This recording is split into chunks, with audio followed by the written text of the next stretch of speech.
Every night, someone scratched new numbers into the paint of our stairwell. On the week it stopped, a neighbor disappeared. My building is the kind with a stairwell that smells like wet socks and curry depending on the floor.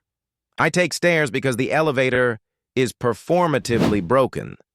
About 2 months after I moved in, I noticed numbers scratched into the paint at the landing between 4 and 5.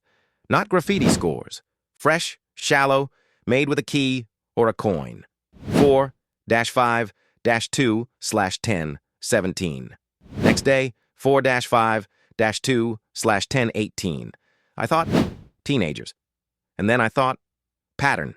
The left side always read 4-5-2. The time ticked roughly a minute later every night, like daylight savings only this stairwell observed. I mentioned it to Mr. Rahman in 4C, who always knows what's going on because he has tea by the window and sees everything. He shrugged. Kids, he said. Or worse, adults. Week 3, the time jumped. 1:12 a.m.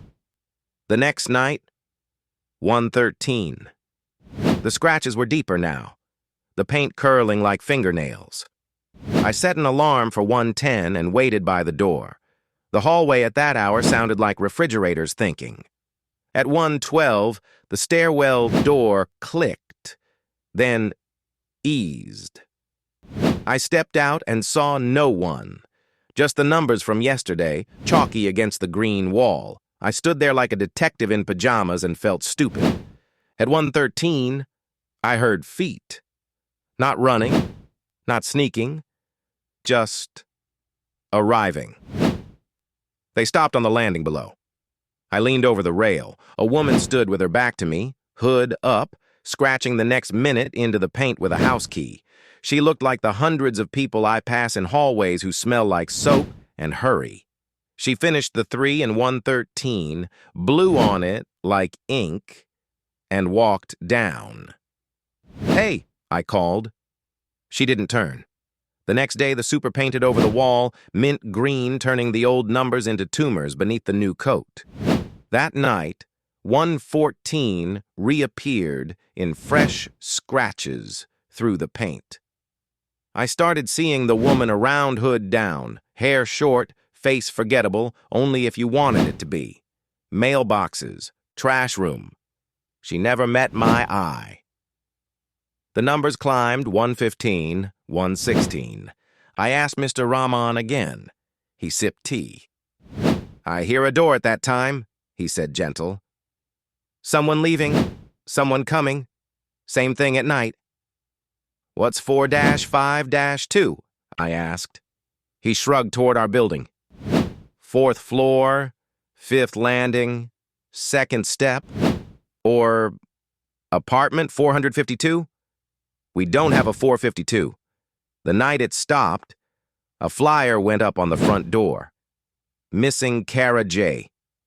The photo was the woman with the hood down, hair tucked behind one ear, eyes that would rather have been closed.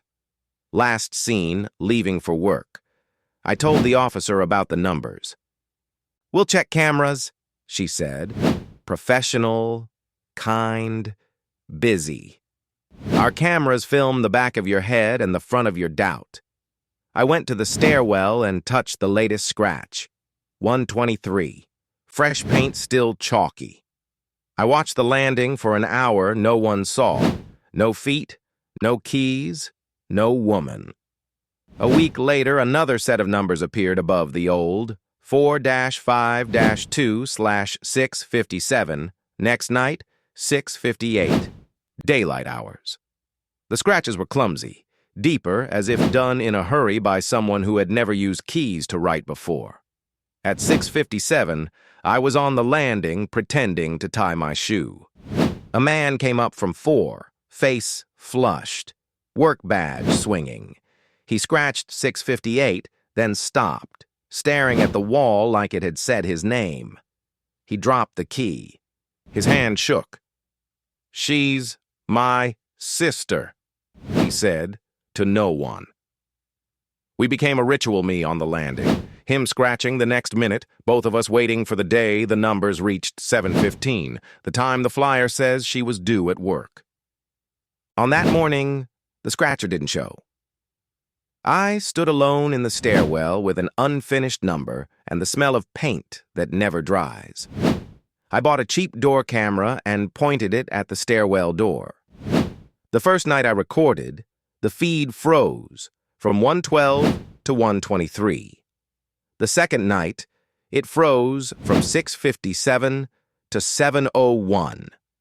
Not a glitch of choice the building made to be unhelpful. The landlord patched the wall and put a no-defacing property sign over the soft spot. People stopped scratching. The flyer got soft corners. Mr. Rahman stopped sitting by the window in the mornings. Now, when I take the stairs, I count 452 under my breath, like a combination lock on a door I can't see. If you ever live in a building where the walls keep time, pay attention. Not every schedule is written for you, but sometimes you can keep it anyway, in case someone comes home late and needs the next minute to be there. Like and follow for more files.